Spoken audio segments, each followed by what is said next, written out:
Hello दोस्तों। आज की कहानी है एक औरत की जिसका नाम है सीमा। सीमा की जिंदगी सेपिया के मानसिक रूप को दिखाती है। बचपन से बुढ़ापे तक जहां वो अपनी आज़ादी के लिए लड़ती है, प्यार को बोझ समझती है और अपने अंदर की लड़ाई से गुजरती है। सेपिया की जिंदगी एक भावनाओं का झूला है। बचपन के जोश और चंचलता से लेकर जवानी के सपने तक, मुश्किल भरी उम्र और बुढ़ापे का सुकून।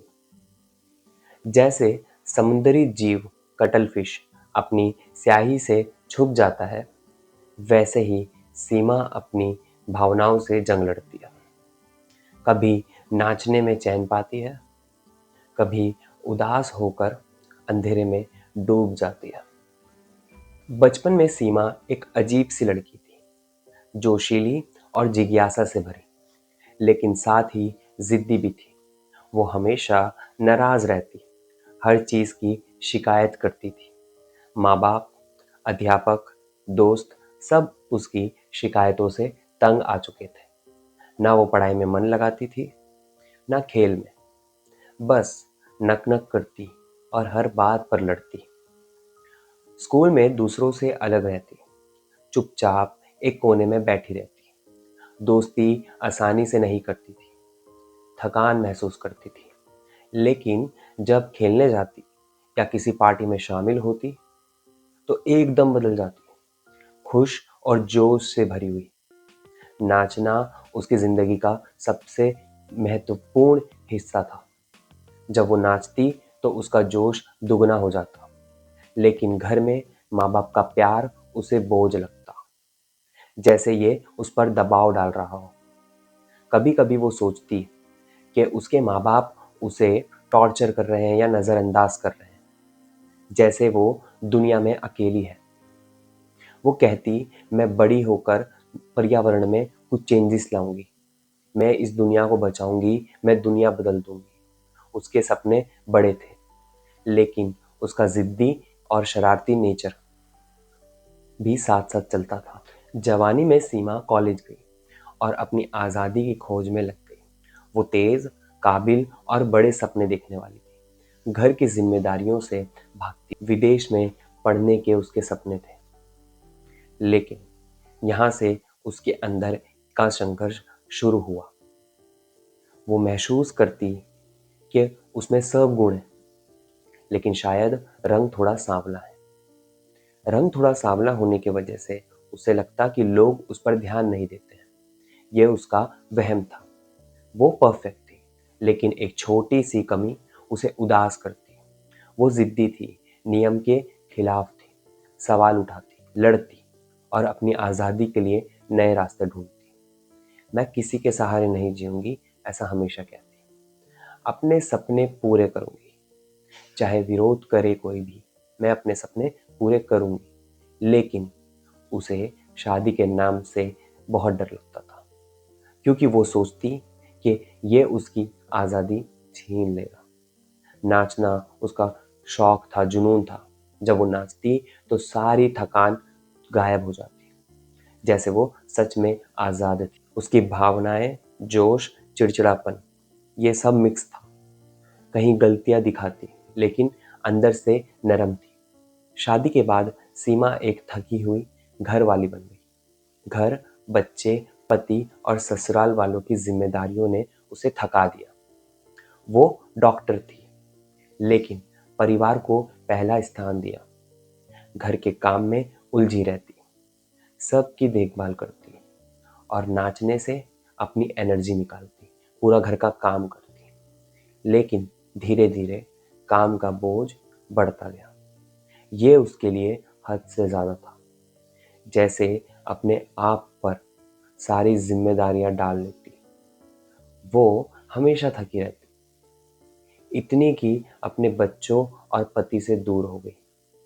ऐसा नहीं कि वो उनसे प्यार नहीं करती थी, प्यार करती थी, लेकिन थकान ने उसकी भावनाओं को सूना कर दिया। प्यार अब एक जिम्मेदारी बन गया, एक बोझ। वो सोचती, ये सब मुझसे उम्मीदें रखते हैं, मैं इन्हें निराश नहीं कर सकती। लेकिन अंदाजे से वो घर से भागना चाहती थी। परिवार से नफरत सी होने लगी। उसे अकेलापन और आज़ादी चाहिए थी, जैसे समुद्री जीव अकेले रहता है, बिल्कुल वैसे। फर्ज और घमंड ने उसे रोका और वो अपने बच्चों की अच्छी माँ बनी, उन्हें आज़ाद बनाया बिना ज़्यादा चिंता किए। लेकिन कभी कभी चिड़चिड़ापन आता, बच्चों पर चिल्लाती, पति से लड़ती। वो मन ही मन सोचती, मैं सबके लिए कितना करती हूँ, जब से मेरी शादी हुई है मैंने कितना काम किया है, लेकिन मेरी खुद की पहचान कहाँ गई? डॉक्टर हूँ या घर वाली, ये दोहरी जिंदगी मुझे खा रही है। उम्र के दरमियानी दौर में सीमा की एनर्जी खत्म होने लगी।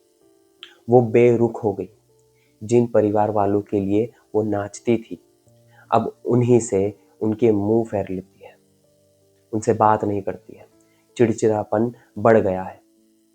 घर पहले रोशनी से भरा था, अब अंधेरा लगने लगा है। वो सोचती, अगर मैं नहीं रही तो घर कैसे चलेगा, मुझे काम तो करना ही पड़ेगा। मन में आराम का विचार तो आता कि मैं आराम कर लूं, काम ना करूं, लेकिन वो और ज्यादा काम करती है। रिश्ते टूटने का डर उसे लगा रहता, शरीर के जोड़ों का कमजोर होने का डर। इतना सहते सहते एक दिन वो बोल उठी, बस अब और नहीं, मैं इंसान हूं या कोई मशीन? ये दबाव अब मैं और सहन नहीं कर सकती। रोने लगी, गुस्सा हो गई और फिर कठोरपन।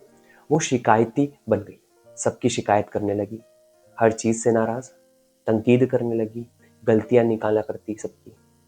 दूसरों के काम, घर, पति, सफलता पर जलन करने लगी। कोई विरोध करता तो गुस्से में आ जाती, कभी चुप हो जाती, उदास और अकेलापन।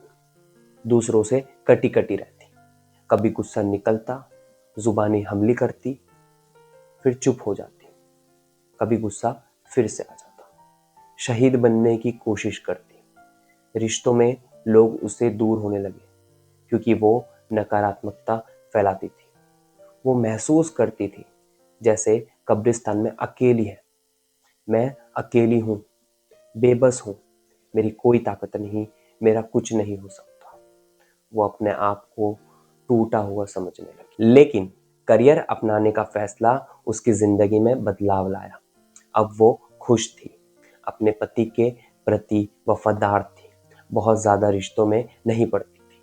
लंबे रिश्ते उसे पसंद थे, लेकिन दूसरों के साथ थोड़ी कठोर थी। गलतियां दिखाती, खुलकर बोलती, सीधी साधी।